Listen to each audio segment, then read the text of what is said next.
प्यारे बच्चों, आज मैं आपको शेर और चूहे की कहानी सुनाऊंगी। एक दफा का जिक्र है कि एक जंगल में एक ताकतवर शेर रहता था। शेर जंगल का बादशाह था और उसे अपनी ताकत पर बहुत नाज था। एक दिन जब वो नींद ले रहा था तो एक छोटा चूहा इत्तेफाकन उसके ऊपर से भाग गया। शेर ने गुस्से में आकर चूहे को अपने पंजे से पकड़ लिया। चूहा खौफ से कांप उठा और मुआफी मांगने लगा। इसने शेर को समझाया कि ये एक हादसा था और उसका मतलब इसे परेशान करना नहीं था। चूहे ने भी शेर से वादा किया था कि वो किसी दिन इस एहसान का बदला देगा। शेर ने चूहे की बातों से खुश होकर उसे ये सोच कर जाने दिया कि इतनी छोटी मखलूक के लिए उसकी मदद करना नामुमकिन है।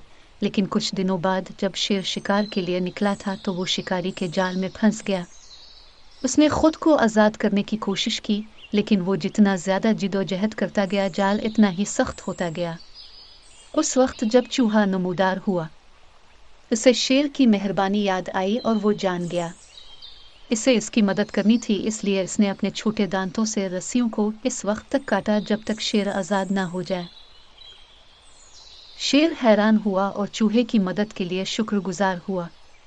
इसने सीखा कि सबसे छोटी और कमजोर तरीन मखलूक भी बड़ा फर्क पैदा कर सकती है।